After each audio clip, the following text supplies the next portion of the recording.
Okay, for future tenses, I've decided to begin with just will, going to, present continuous, present simple, and I'll go into these two in a little bit more detail here.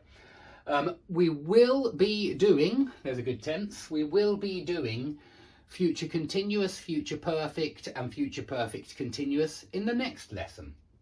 But at the moment, I just want to concentrate on will do, which is future simple. By the way, this is future simple. Let's give it a name.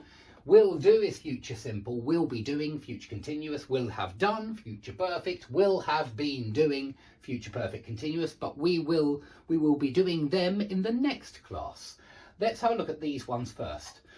Now, I want to say right from the beginning that the present and the past tenses are harder, in my opinion, than the future tenses. And a lot of the time, if you use either of these, it will sound okay. Okay, so let me make that clear straight away, that if you use either of these, you'll often be correct. But there is a slight difference between will do and I am going to do. And that's the following.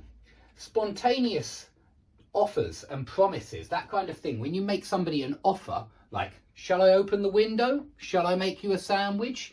And let me immediately jump in here on shall.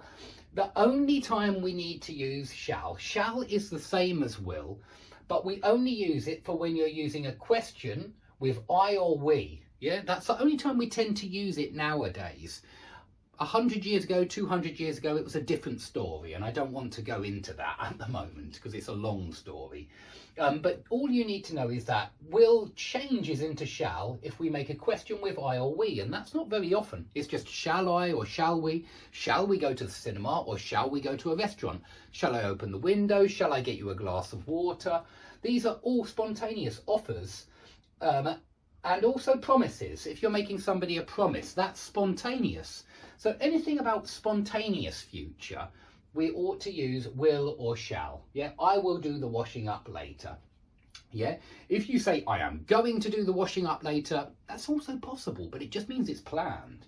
If you say I will do the washing up later, that sounds like something you haven't planned, but something you've just thought up.